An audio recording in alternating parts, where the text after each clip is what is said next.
ఢిల్లీ సుల్తానుల పతనానికి సంబంధించి సరైన వాక్యం తెలియజేయండి. ఏ. లోడి వంశస్థులలో ఢిల్లీ పాలన ముగిసింది. బి. తుగ్లక్ కాలం నుండి వీరి పతనం ప్రారంభమైంది. సి వచ్చేసి తైమూర్ దండయాత్ర నుంచి కోలుకోవడానికి 100 సంవత్సరాలు పట్టడం జరిగింది. అండ్ చివరిది డి వచ్చేసి పైవండి.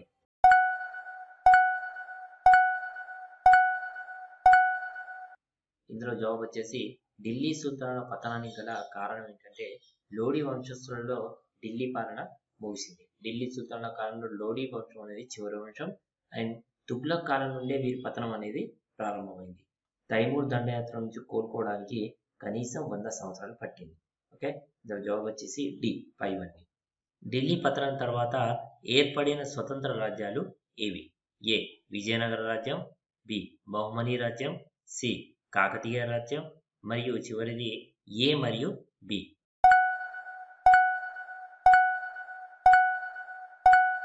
ఓకే, జవాబు వచ్చి చూడండి. ఢిల్లీ పతనం తర్వాత ఏర్పడిన స్వతంత్ర రాజ్యాలు వచ్చేసి విజయనగర రాజ్యం మరియు బహుమనీ రాజ్యం. ఓకే, డి ఏ మరియు బి. ప్రజలు ఈ రాజు కాలంలో తమ ఇళ్లలో నాణేలను ముద్రించడం జరిగింది. A. Alauddin Khilji. B. Balban. C. Muhammad bin Tughlaq. D. Ibrahim Lodi.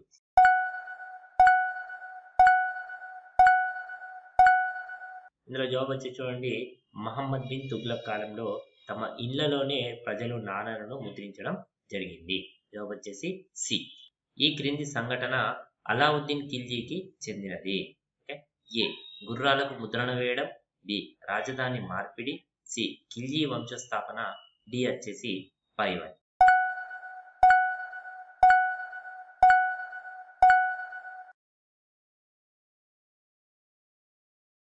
ఇందులో జవాబు వచ్చేసి గుర్రాలకు ముద్రణ వేయడం అనేది అలావుద్దీన్ ఖిల్జీకి సంబంధించిన సంఘటన. జవాబు వచ్చేసి ఏ. మొదటి పానిపట్టు యుద్ధం బాబర్కు ఇబ్రహీం లోడికి మధ్య ఏ సంవత్సరంలో జరిగింది? ఏ. 1526. బి. 1556. సి. 1771. డి వచ్చేసి 1761 సంవత్సరం.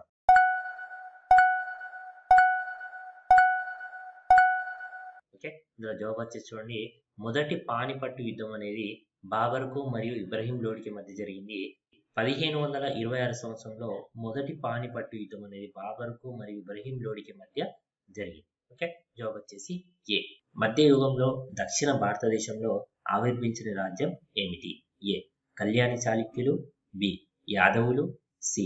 పాండ్యులు. డి. విజయనగర రాజులు.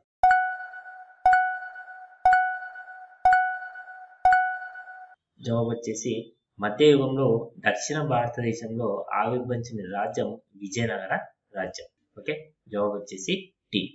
కళ్యాణి చాళుక్యుల గురించి సరైన వాక్యం తెలుపండి. ఏ. వీరి వంశస్థాపకుడు 2వ తైలపుడు. బి. వీరి రాజధాని బసవ కళ్యాణి. సి. వీరు 200 సంవత్సరాలు రాజ్యాన్ని పరిపాలించారు. డి వచ్చేసి పైవన్.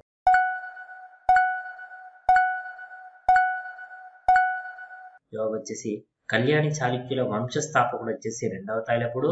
వీరి యొక్క రాజధాని బసవ కళ్యాణి మరియు వీరు 200 సంవత్సరాల రాజ్యాన్ని పరిపాలించడం జరిగింది. ఓకే, జవాబు వచ్చేసి డి పైవన్. విక్రమాంక దేవ చరిత్రను రాసిన వారు ఎవరు? ఏ. కల్హణుడు. బి. బిల్హణుడు. సి. రన్నడు. డి వచ్చేసి పొన్నడు.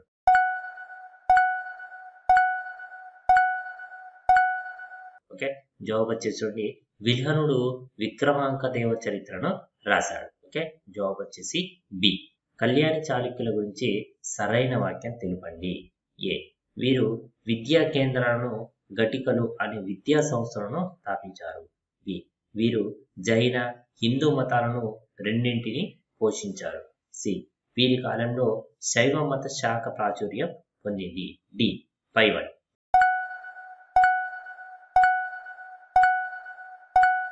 ఓకే, జవాబు వచ్చేసి కళ్యాణి చాళుక్యులు వీరు విద్యా కేంద్రాలను ఘటికలు అనే విద్యా సంస్థలను స్థాపించారు మరియు జైన హిందూ మతాలను రెండింటిని కూడా పోషించడం జరిగింది. వీరి కాలంలో శైవ మత శాఖ ప్రాచుర్యం కూడా ఆవిర్భావం పొందింది. ఓకే, జవాబు వచ్చేసి డి పైవన్.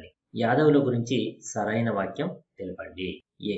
వీరు మొదట కళ్యాణి చాళుక్యులకు సామంతులు. బి. వీరి రాజధాని దేవగిరి.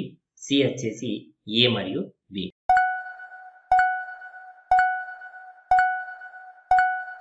ఇందులో జవాబు వచ్చేసి యాదవులు మొదట కళ్యాణి చాళుక్యులకు సామంతులు మరియు వీరి రాజధాని వచ్చేసి దేవగిరి. ఓకే, జవాబు వచ్చేసి సి ఏ మరియు బి.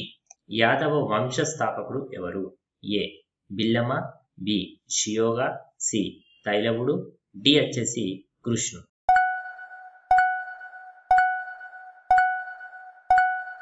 ఓకే, జవాబు వచ్చేసి బిల్లమ యాదవ వంశ స్థాపకుడు. ఏ జవాబు వచ్చేసి ఏ. యాదవులు ఎవరి పాలనను కోల్పోయారు? ఏ కాకతీయులు, బి కళ్యాణ చాళుక్యులు, సి హోయసలులు, డి వచ్చేసి ఢిల్లీ సుల్తానులు.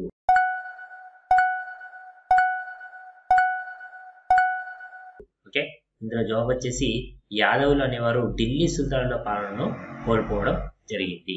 హోయసాలుల యొక్క రాజధాని ఏమిటి? ఏ ద్వారసముద్రం, బి బీదర్, సి దేవగిరి మరియు డి వచ్చేసి మధురై.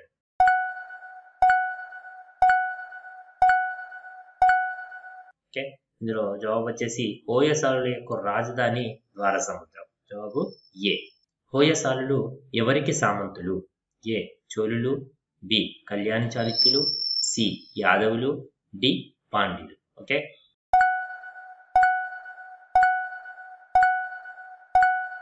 జవాబు వచ్చేసి హోయసాలులు చోళులకు సామంతులు. జవాబు ఏ. హోయసాలులలో గొప్పవాడు ఎవరు? ఏ బల్లాలుడు, B Bittiga Vishnuvardhana, C Madhvacharya, D Ramanujacharya.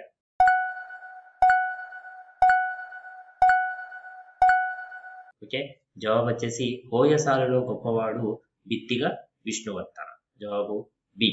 Okay friends, చూసారు కాబట్టి ఇవి వచ్చేసి మనకు బిట్లండి ఎవ్రీ కాంపిటేటివ్ ఎగ్జామ్లో మనకు రావడం జరుగుతుంది. ఓకే ఫ్రెండ్స్, ఈ వీడియో మీకు నచ్చినట్లయితే లైక్ చేయండి, షేర్ చేయండి. మరిన్ని వీడియోస్ గురించి మన యూఆర్ఎటెక్ ఛానల్ని తప్పకుండా సబ్స్క్రైబ్ చేయండి. Thank you.